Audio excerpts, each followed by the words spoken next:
सुरेश चव्हाण के जैसा नफरतबाज आखिर किसकी हिम्मत है इसके पीछे, किसका दम है इसके पीछे, ये भी समझना बहुत ज़रूरी है। कितने लोगों की खामोशियां हैं तो कितने लोगों का खुला समर्थन है उसको, जो नामचीन पदों पर बैठे हुए हैं। एक पॉलिटिकल पार्टी है, उसके कुछ नेता हैं, निर्वाचित हैं, और उन सब पे आज चर्चा करना बहुत ज़रूरी है। कैसे भारतीय जनता पार्टी ने पूरी तरह से नफरतबाजी का खेल शुरू कर दिया। मैं शुरू करता हूं अपनी बात को। आप सबने दोस्तों देखा कि सुरेश चव्हाण के नाम का नफरतबाज पत्रकार एक शो लेकर आ रहा था यूपीएससी जिहाद नाम से, जॉब जिहाद नाम से, सरकारी नौकरी नौकरशाही जिहाद के नाम से। इसका मकसद सिर्फ इतना था कि कैसे नफरतें फैलाई जाएं और यूपीएससी की तरफ से ध्यान दिया जाए और हमारे जो एक समुदाय विशेष से आईपीएस आईएएस बन रहे हैं उनके खिलाफ मोर्चा खोल दिया जाए, ताकि पूरे देश में अफरा तफरी का माहौल हो जाए और जो सवाल सरकार से पूछे जाने हैं, भाजपा सरकार से, मोदी सरकार से, चीन भारत सीमा विवाद को लेकर, वो नहीं पूछे जाएं। हमारे आज सबसे बड़े देश के अंदर समस्या यही लोग खड़े करते हैं जो नाम की पत्रकारिता करते हैं और असली में इनका काम चाटुकारिता है। आप सुन के हैरान रह जाएंगे कि सुरेश चव्हाण के साथ कौन लोग खड़े हुए हैं इस नफरतबाजी के खिलाफ। जहां साहेब एक शब्द नहीं बोल रहे हैं, जहां कहीं एफआईआर दर्ज नहीं हो रही है, उसका खुला समर्थन आज पता चला जब ट्विटर के ऊपर हाईकोर्ट के स्टे के बाद यह ट्रेंड चलने लगा कि सुरेश चव्हाण के आगे बढ़ो, हम तुम्हारे साथ हैं। यह अवमानना है। मैं आगे आपको बताता हूं। सबसे पहले आप देखिए कि समर्थन में जो ट्वीट आए हैं, जो स्टेटमेंट्स आए हैं, जो लोग खड़े हुए हैं सुरेश चव्हाण की इस नफरत की मुहिम के पीछे, ये देखिए डॉक्टर सरोजनी अग्रवाल। ये डॉक्टर सरोजनी अग्रवाल एमएलसी हैं, कहां की मेंबर ऑफ लेजिस्लेटिव काउंसिल, जो विधान परिषद के सदस्य होते हैं, विधायक के बराबर होते हैं। उत्तर प्रदेश में member ORG BJP organisation, UP MBBS MD. ये भारतीय जनता पार्टी की नेत्री हैं और विधान भवन की सदस्य हैं। आप सोचिए कि ये बीजेपी की जो विधायिका महोदय हैं, इन्होंने साफ क्या ट्वीट किया है। इन्होंने ट्वीट किया है, I support Suresh Chavhanke, आगे बढ़ो। ये कोर्ट की अवमानना नहीं है क्या? ये भारतीय जनता पार्टी के लोग हैं जिनको फायदा पहुंचता है सुरेश चव्हाण के जैसे नफरतबाजों की वजह से, ये समर्थन दे रहे हैं पीछे। ऐसे ही लोगों की वजह से उसके ऊपर एफआईआर नहीं हो रही है। 2 कौड़ी का नफरतबाज पत्रकार है जबकि, लेकिन नाम को पत्रकार है, पत्रकारिता को बदनाम करने के लिए नफरतें फैलाता है, झूठी खबरें देता है, पर उसके बाद भी वो सीना चौड़ा करके कोर्ट की अवमानना कर रहे हैं। आज भाजपा ये पूरे कोर्ट की अवमानना कर रहे हैं। इनका क्यों साथ में प्रशांत भूषण जी की तरह इनको सजा नहीं सुनाता कोर्ट क्यों सोमोटो नहीं लेता, ये समझ से बाहर है। कपिल मिश्रा, बिल्कुल 2 रुपये वाले जो नेता होते हैं भाजपा के, झंडा उठाने वाले, वो first they tried to ban a book, now they want ban on a TV programme, leftist are real fascist, why no press freedom for Suresh Chavhanke. पहले ये एक किताब को बैन करा रहे थे, फिर ये एक टीवी प्रोग्राम को बैन करा रहे हैं। ये इनकी असलियत है। ये कपिल मिश्रा ने लिखा है। आप खुद देख लीजिए कि कपिल मिश्रा ये कितना बड़ा नफरतबाज है, भारतीय जनता पार्टी का एजेंट।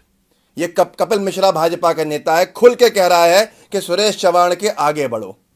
सीधे सीधे बेनकाब होते हैं, सीधे सीधे ये भाजपा के लोग, यही है नफरत फैलाने वाले। एक अरुण करके है, भाजपा का हरियाणा का आईटी सोशल मीडिया हेड है। ये दिन भर ट्रेंड करा रहा है सुरेश चव्हाण के आगे बढ़ो, RT maximum for world wide trend, दुनिया भर में इसको हम ट्रेंड कराएंगे। ये अरुण, इसको देख लीजिए। इसने सीधे सीधे Harnath Singh Yadav, member parliament Rajya Sabha, Bharatiya Janata party का राज्यसभा सांसद हरनाथ सिंह यादव, सीधे सीधे ये ट्वीट कर रहा है, प्रिय सुरेश चव्हाण के 100% समर्थन है आपको, हमको मिटा सके ये जमाने में दम नहीं, हमसे जमाना खुद है, जमाने से हम नहीं। जो तूफानों से पलते जा रहे हैं वही दुनिया बदलते जा रहे हैं, सुरेश चव्हाण के आगे बढ़ो। ये लिख रहे हैं हरनाथ सिंह, भाजपा के राज्यसभा सांसद।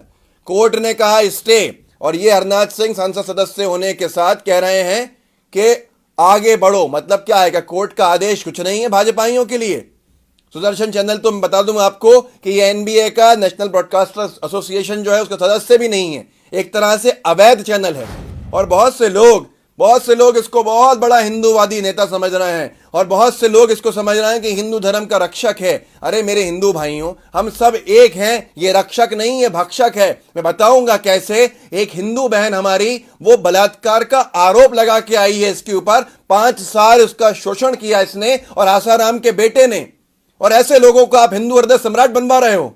ये वो लोग हैं जिन्होंने अपने धर्म तक के लोगों को नहीं छोड़ा, क्योंकि इनमें इंसानियत नहीं है। जो किसी एक धर्म से नफरत करता है वो किसी से मोहब्बत नहीं कर सकता। मैं आपको आगे बताऊंगा। इसके बेडरूम की तस्वीरें आई थी जो इसके ऑफिस में खुफिया बना हुआ था। एक हिंदू महिला, एक हिंदू बहन हमारी, उसका इसने बलात्कार किया और आसाराम के यहां भेजा था इसने उनको इंटरव्यू करवाने के लिए। और आसाराम के बेटे ने क्या अभद्र टिप्पणियां की थी जो पुलिस के स्टेटमेंट में रिकॉर्ड हुई हैं, वो आप जान के हैरान हो जाएंगे। अब ये देखिए अफवाहें फैलाई जा रही हैं। उत्पाल करके हैं, भाजपा आईटी सेल के होंगे। लिख रहे हैं सुरेश चव्हाण के आगे बढ़ो #Sudarshan news. Look at the data of this year. UPSC registers 40% increase in number of successful Muslim candidates this year. ये लिखा है। यह है अफवाहों की फैक्ट्री। इससे बनते हैं लोग दुश्मन। बहुत बहुत खुशी होगी मुझे अगर ऐसा कोई इंक्रीमेंट होगा। एक समाज जिसको पंक्चर वाला कह रहे थे आप, बहुत सारे लोग जिसको समझते थे कि पढ़ता लिखता नहीं है, अगर उसने यूपीएससी में कुल 1% की बढ़ोतरी है, 1% की। ये लिख रहा है 40% मुस्लिम समाज के लोग बढ़ गए, 1% की। और मैं आपसे एक और बात कह दूं, ये झूठी बात है। ये डिवीजन की जो पॉलिटिक्स है, डिविसिव पॉलिटिक्स जो है, ये अंग्रेजों की राजनीति है। पहले हिंदू को मुसलमान से बांटेंगे, आगे और जाएंगे, फिर जात पात में बांटेंगे, फिर और नीचे जाएंगे, भाषा के आधार पर बांटेंगे, क्योंकि इनका काम है बांटना। अभी हिंदू मुस्लिम चल रहा है, फिर हिंदू हिंदू चलेगा, जैसे पाकिस्तान में मुस्लिम मुस्लिम चलता है। ये विचारधारा खतरनाक है। लगेगी आग तो आएंगे कई घर जद में। यहां सिर्फ हमारा मकान थोड़ी है, इस देश को बचाना चाहिए। आज पूरा सिस्टम को कोलैप्स कर रहे हैं ऐसे लोग, सुरेश चव्हाण के जैसे जाहिल लोग। मैं आगे और दिखाता हूं आपको, लेकिन पहले महत्वपूर्ण है ये देखिए, क्योंकि ये कह रहे हैं वेकअप हिंदू करके एक ट्विटर हैंडल है। ये अंधभक्त जाहिल, इन्हें क्या मालूम भारत की सभ्यता, भारत की खूबसूरती, जहां हिंदू मुसलमान एक साथ रहा है। इन्होंने लिखा है Shri Suresh Chavhanke ji is outstanding journalism. Outstanding journalism, 2 कौड़ी की पत्रकारिता, और कह रहे हैं आउटस्टैंडिंग जर्नलिज्म।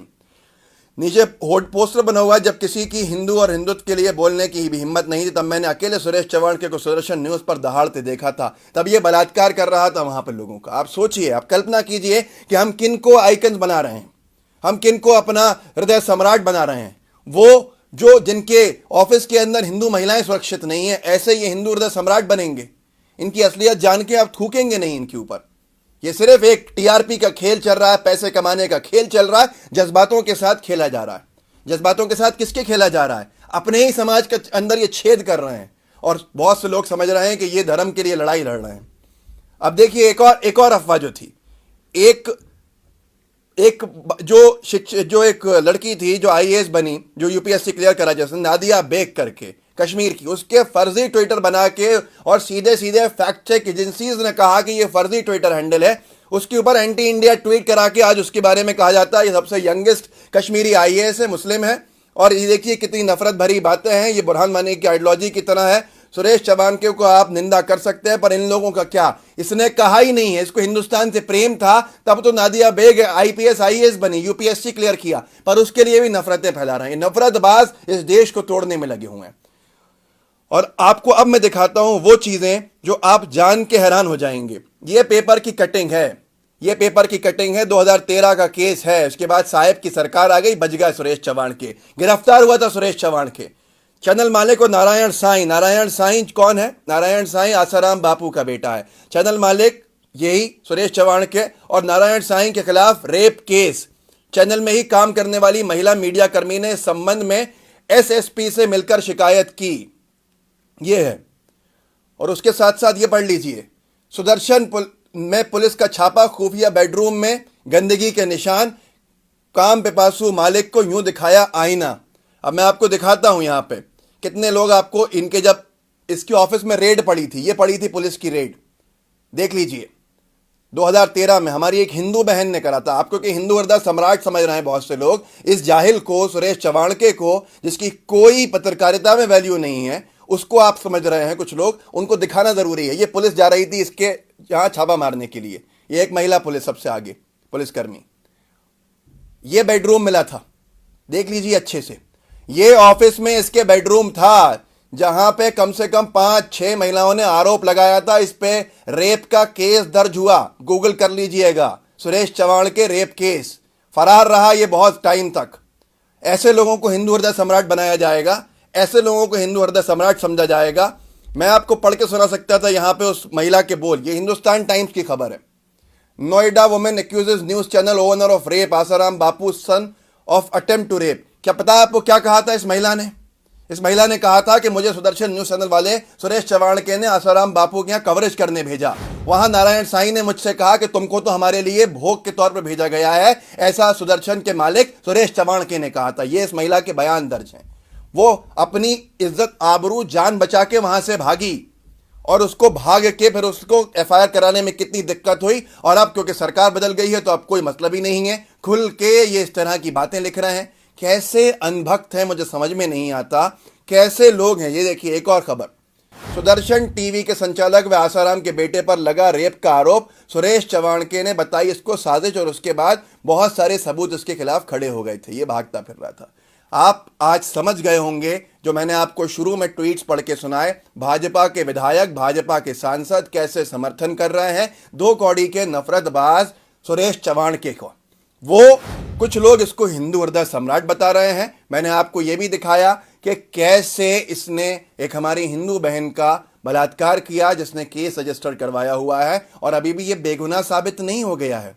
तो ये सारी चीजें सामने हैं। जागरूक कीजिए, लोगों को बताइए कि कैसे जज्बातों से खेला जाता है, कैसे लोगों को धर्म के नाम पर उकसाया जाता है। क्या अंतर है आतंकवादियों में और सुरेश चव्हाण के में? वो भी धर्म के नाम का दुरुपयोग कर रहे हैं, ये भी धर्म के नाम का दुरुपयोग कर रहा है। करोड़ों रुपया कमा लिया, लाखों की करोड़ों की संपत्तियां हो गई, आपके पास क्या हुआ? समझिए, ऐसे लोगों से पहले बहन बेटियों को बचाना जरूरी है। इनके झांसों के अंदर मत आइए। ये आसाराम के बेटे के सबसे करीबी लोगों में से एक हैं जिनके ऊपर साथ में एफआईआर दर्ज हुई नारायण साईं और सुरेश चव्हाण के ऊपर बलात्कार की। बलात्कारी व्यक्ति आज धर्म के नाम पर लोगों को बांट रहा है और भाजपा के सांसद विधायक उसका साथ दे रहा है। इसको आगे बढ़ा के जागरूक कीजिएगा लोगों को और मेहरबानी करके एकता भाईचारा लाइए, आपसी मोहब्बतें लाइए। लोगों की मोहब्बतें नहीं बचेंगी, भाईचारा नहीं बचेगा तो कुछ नहीं होगा। आज इस देश के सिस्टम के ऊपर बहुत बड़ा हमला है ऐसे नफरतबाजों का, उसको बचाने के लिए आवाज उठाइए।